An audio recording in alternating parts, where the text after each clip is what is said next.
there is, I think, a very small potential for this movie to break out beyond dads and lonely dads going to the movies to see this. I enjoyed the film okay. I think some performances are a little bit off, but Michael Mann is always worth watching visually. We've got a $4 to $8 million opening weekend range for this title coming out from Neon. 20 to 40 domestic total, but something tells me overseas there might be some potential. Is there an audience segment I'm missing here? Because the Ferrari brand is either douchebags or like 18-year-old boys. Are there other people that like that brand?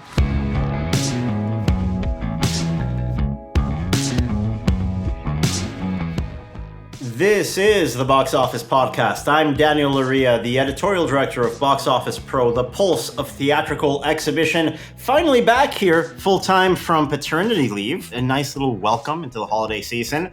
And I am joined this week by my colleagues, Rebecca Pahle, deputy editor at Box Office Pro, and Romeo Duchene. I don't know what your title is. You're at the Box Office Company, our parent company. What are you doing this week? Yeah, hi Daniel, hi Rebecca. It's been a while, and I have the same feeling as you, Daniel, but I didn't have a kids. It's been a while. I didn't see you. It's been that long. I was surprised you still work here, but that's fantastic. That's why, maybe you got promoted, maybe you got demoted. I don't know how these things work. It's budget season here. We won't get into too much of that on the Box Office Podcast. We'll let our bosses do that fight for us. But let's go into what is opening up here on Christmas weekend in North America. Guys, this is going to be a big holiday frame.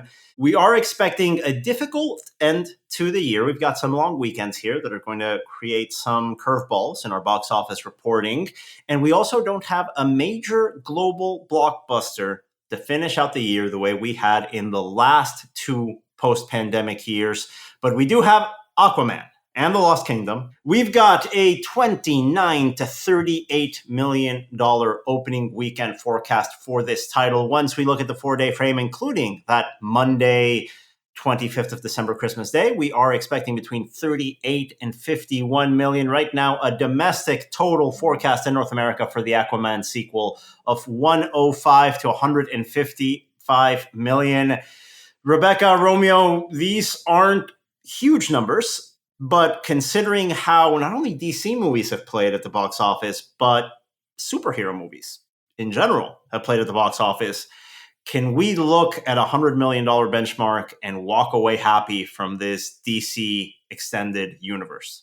I mean, I definitely think that, a month, 6 weeks ago, we would be having a different conversation, but I think maybe the Marvels has set kind of the low bar for the success of comic book movies and maybe how interested audiences are at seeing them just on the basis of them being comic book movies. So, I mean, I don't know. I've been kind of hopeful on this one. It looks schlocky. It looks bright. It looks fun. Directed by James Wan. And yeah, I mean, I think if it won't be the superhero failure of the year. Now, Romeo, you've been tracking this title both domestically and overseas.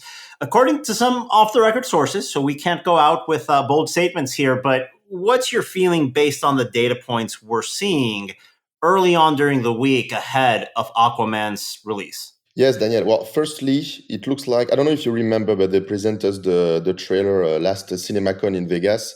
And I have to admit that at the time, we can really feel that they tried to launch the hype. And we can clearly see that on the evolution of the forecast, of the domestic forecast, that the hype never really kicked off. We started last year, I think, with projection above $150 million. But now the domestic cumulative is mostly around 120, 150.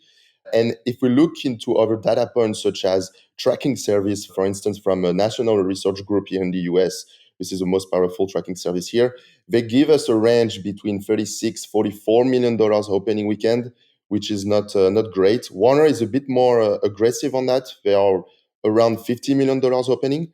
But when we look internationally, I mean, we have also other tracking services in other countries such as France, Germany, major European country. And when we look at what's happening in France, the tracking is mostly comparable to Black Adam.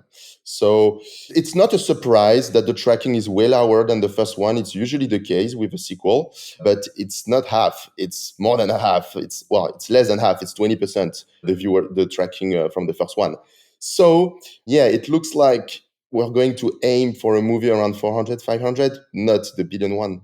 No, yeah, and this is on a worldwide level, 400 to 500 million from this Aquaman sequel. Again, not what it used to be, but better than it has been. And I think that's really the way we're limping through the finish line here in a very difficult 2023 at the box office. Yeah, and more than the track kick, we can also look at the pre-sales now, because we are just at the corner of the release, and pre-sales just really started to kick off in China today, so the 19th of December, because they have a midnight screening. So it looks decent in China.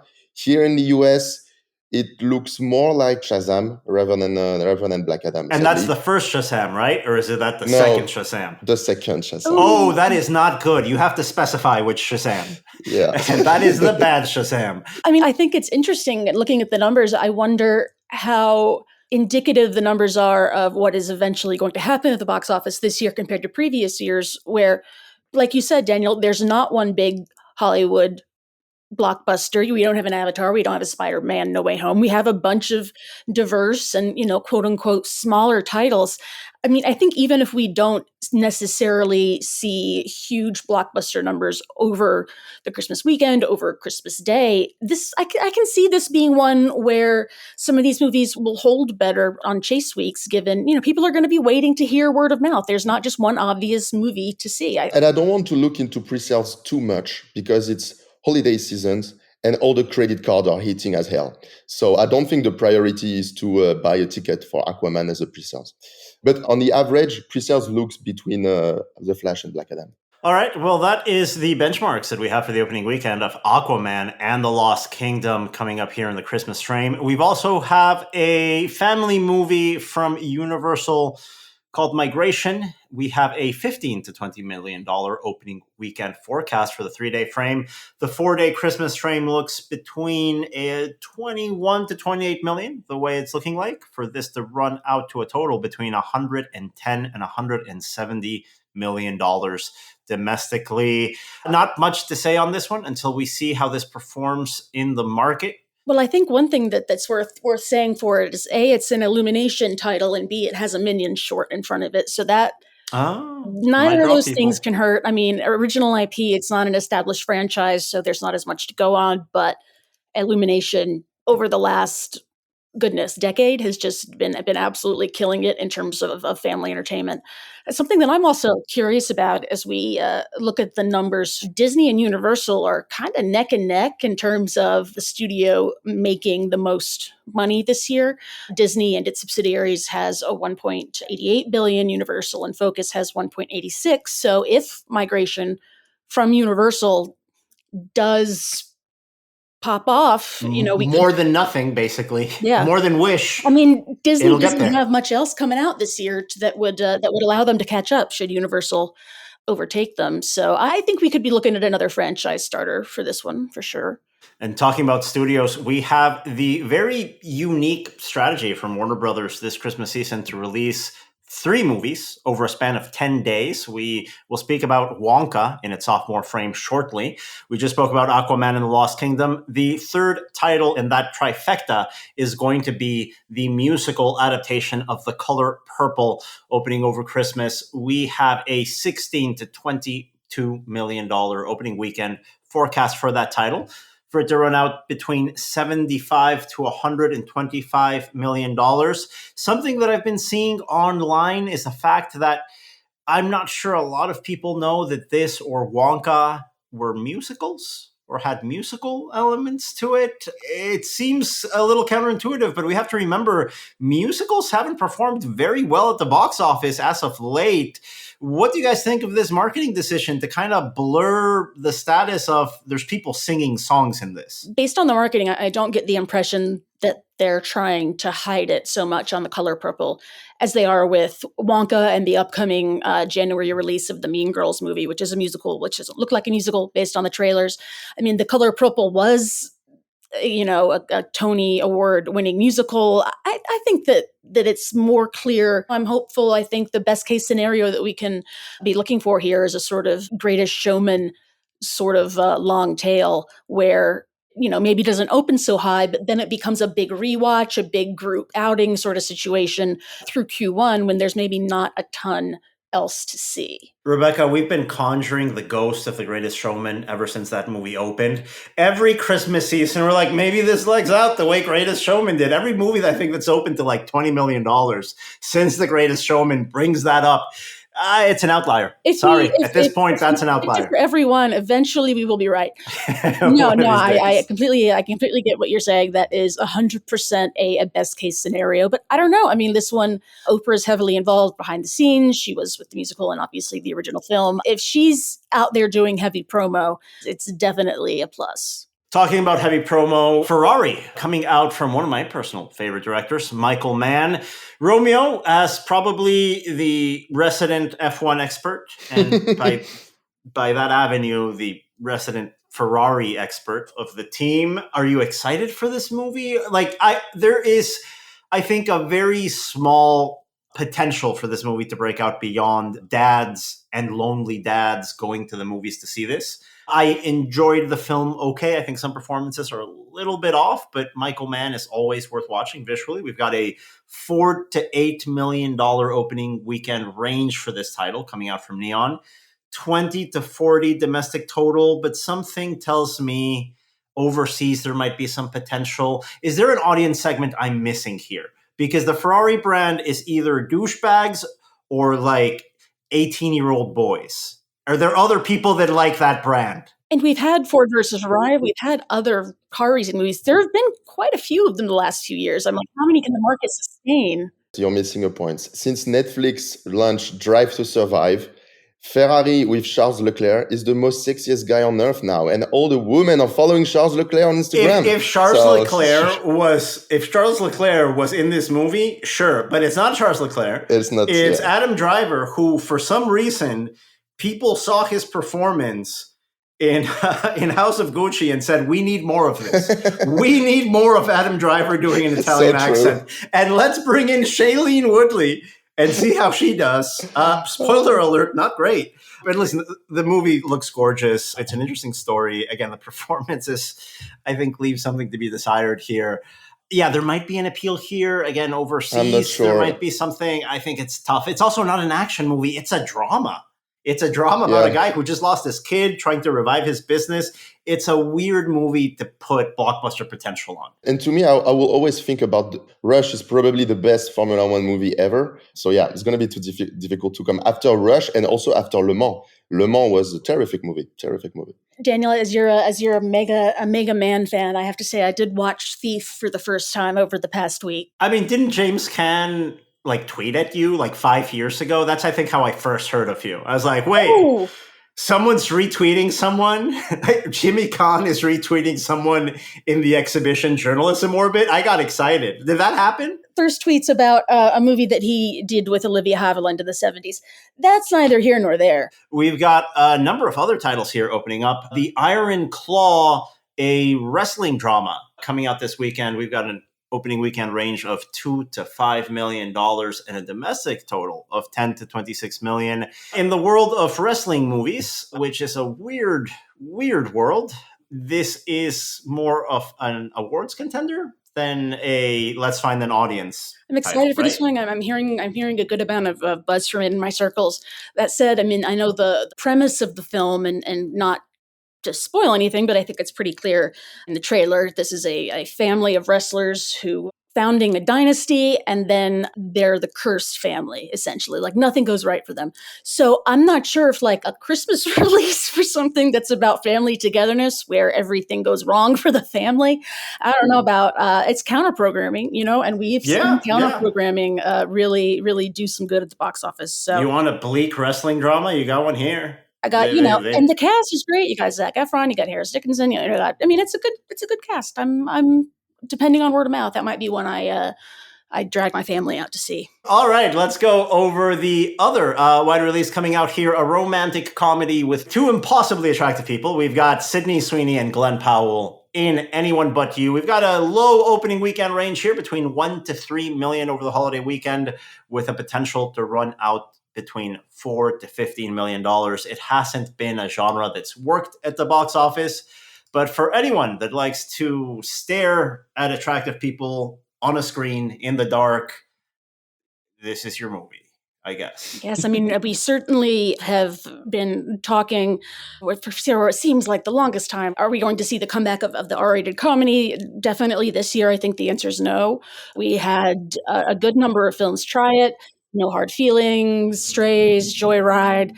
Nothing really hits. And I mean, I don't know. I'm definitely hopeful that this one, I'm hopeful that every movie will have success. That would be wonderful if every movie made a boatload of money. And then the last movie opening over a packed weekend of options here at the box office is the second dad movie out there. For those dads that don't want to see Ferrari, they can go see The Boys in the Boat. I haven't heard of this movie. I guess no one else has either, because we've got an opening weekend range between 1.5 and 4 million.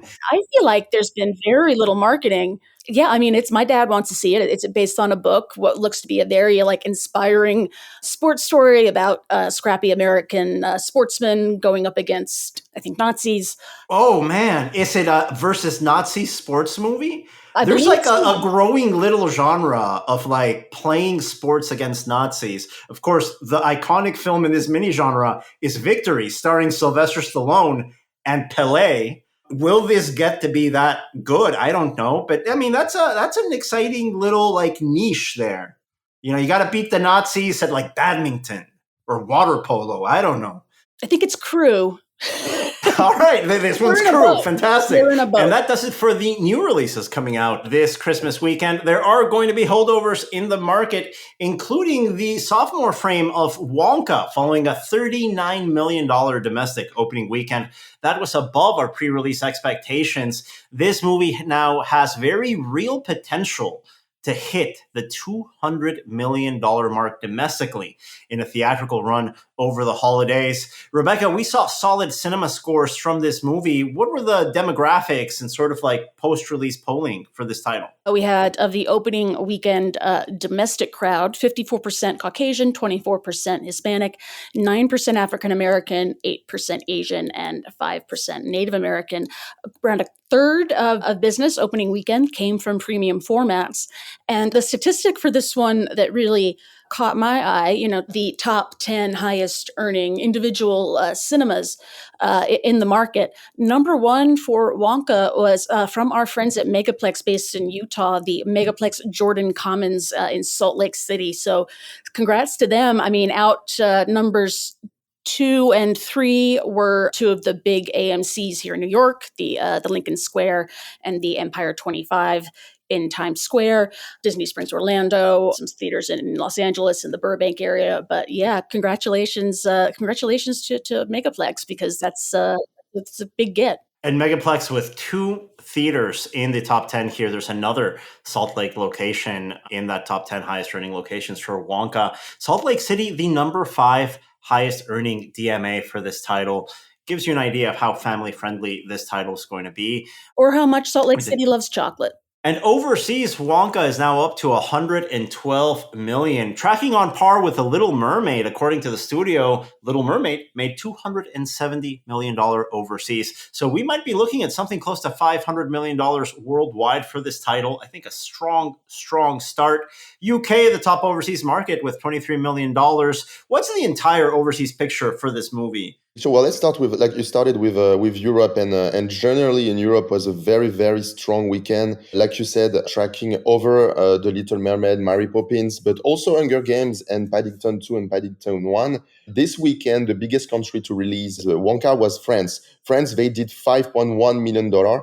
And they are clear rank number 1. And it was actually a challenge market in France this weekend because they came after the second installment of The Three Musketeers. I don't know if you know about this local French, very French tale. Romeo, no one outside of France knows about this very local Three Musketeers sequel. Nobody. Yeah. So Chad, who is producing this episode here in the podcast, just raised his head. Chad is the only person outside of France and French people who has heard of this film. Well, but apparently it was a tough weekend. I'm glad it did well. Maybe you'll get a remake in 10 years. We'll see. Anyway, after the way Napoleon performed, I think we have our movies about French people and your movies about French people, and we will just remain that way. Touche, like they say here. But no, anyway, I also would like to compare Wonka with Dune. I know it's a bit odd, but like Rebecca said, they did an amazing job trying to hide the fact it was a musical. And I think they were right, because I was totally a victim of that. For me, it was the Timothée Chalamet brand, and that's it. That was it. And so actually in France, it's not too bad compared to Dune. It's only 29% below Dune. So very, very strong opening in France. You said, yes, UK released the movie a week before France, and a strong, very strong hold with only 30% drop. It's 80% above The Little Mermaid and 40% above Dune in the UK. Great tracking for that title. Absolutely. Yes, absolutely. I think an overperformer here, because it was an IP that we didn't know how it could be resuscitated, especially with a reboot like this. They got the right director for it. I think everybody before this movie was released kept on saying, well, I have doubts about the IP. Chalamet's a star, and that director, after those two Paddington movies, there's something there. And audiences are, by and large, responding here. Another IP that we were not so sure about pre-release that now we are pretty sure is a hit is The Hunger Games, with the Ballad of, Songbirds and Snakes. I knew this would be difficult coming back. Anyway, I got it. First one out. Wonderful. Hunger Games prequel. A successful IP return for this title and Lionsgate. The film has been in the top 2 spots over its first 5 weekends domestically at the box office. It enters the Christmas weekend with $145 million domestically. That is matched overseas for $290 million worldwide for this title. Lionsgate needed another big IP hit like this. They had one earlier this year with John Wick Chapter 4. Good momentum on the IP front for Lionsgate as we head into 2024. Elsewhere in the market, we've got some specialty titles expanding here. Let's start here with one of my favorite films of this year. It has to be probably the most divisive movie of the year when all is said and done. Yorgos Lanthimos' Poor Things expanded to an additional 82 theaters last weekend, earning a 15.5 thousand per screen average for a weekend total of 1.3 million. That is now up to 2.2 million domestically. I know that isn't blockbuster numbers. That's not multiplex numbers. But on the art house world, there's buzz around this title. There's conversation around this title. Poor Things is expanding to more than 800 locations this weekend, with international markets rolling between January and February. Elsewhere on the specialty front, a more accessible film, let's put it that way, American Fiction opened last weekend in platform release in 7 theaters across New York, LA, and Austin, to $227,000, per screen average of $32.4 thousand. For 7 locations, a platform release, a very, very good start. That title is now expanding this weekend to 11 new cities and approximately 40 theaters. And rounding out the specialty market here over Christmas weekend is Jonathan Glazer's first film in over a decade, The Zone of Interest. The film grossed $124,000 in only 4 screens in New York and LA for a very impressive per screen average of $31.1 thousand, including sellouts at LA's historic Vista Theater, according to A24. The Zone of Interest isn't expanding over the weekend. There's a lot of competition. This is a difficult Holocaust drama, so it's not really the type of movie that has to hit any financial benchmarks, but it is going to be in the conversation during award season. I've seen the film. It's one of the year's best. I'm excited for audiences to catch that, and they will be able to do so with its nationwide expansion set to begin in January of 2024.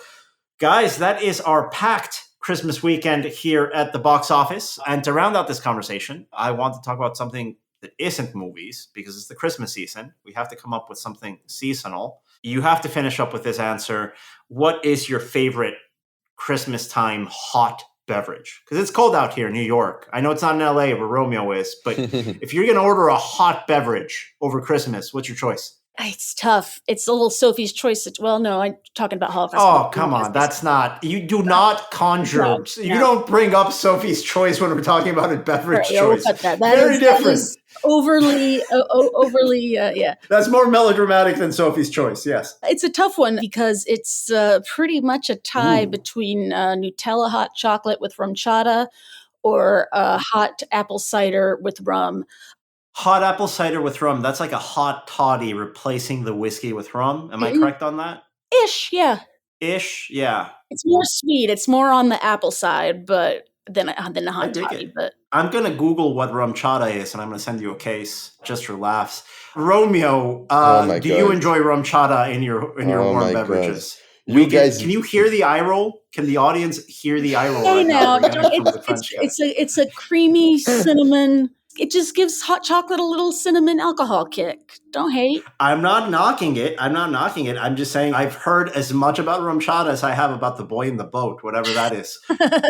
Romeo, what is your hot beverage of choice here? Can you guys stop mixing stuff? I mean, you started with chicken and waffle. It's already an abomination. Can you stop mixing weird stuff together? So as a French, the only hot beverage that we'll have during Christmas, I think you'll guess it. It's hot wine, and that's it. Rebecca, have you ever had hot wine? I mean, no, and I'm not a red wine person. And is hot white wine a thing? It's always red, right? No, yeah. It's always red with a little bit of cinnamon. I had some hot wine. I was in Montpellier a couple of winters ago, and our colleague at Box Office Pro France, Ashigou Logan, big shout out to her. She was very wonderful in showing my wife and I around Montpellier. She took me to a Christmas holiday festival they had, and I ordered a hot wine for the first time. And it was the last time I will be having a hot wine. But you might be saying the same thing about my equally as ethnic hot beverage choice for the holiday season, Café de Olla, Mexican cinnamony, like milky, cinnamony, sweet coffee. I like strong coffee. I like Colombian style coffee. But in the world of like sweet coffees, Café de Olla, it's not really a seasonal drink. You can have it at any time. You have to try it. You'll probably have some in LA. Yeah, I think I tried in LA in a Mexican restaurant, and I was, I don't know. My reaction was, I didn't know how to react, basically. Right. It's not coffee. It's coffee adjacent. But in the world of coffee adjacent, it's better than Starbucks. I like Mexican hot chocolate. I mean, I feel like you put some caffeine in there, you can't really mess that up. And that's basically what it is. It's Mexican's hot chocolate version with coffee. And that's our choice for a hot beverage in this holiday season. I hope everybody listening to this show enjoys a hot beverage of their own at the movies, if they sell that, and that we all enjoy a very productive and profitable Christmas corridor here in the theatrical exhibition sector. Thank you, Romeo. Thank you, Rebecca, for your contributions in this week's episode. The Box Office Podcast is returning next week for our recap episode, going over the top movie-going moments and stories of the year. So don't miss that, coming out next Thursday. This show is produced in collaboration between Box Office Pro, the Box Office Company, and Record Edit Podcast. Thank you for your support, and we will see you again next week.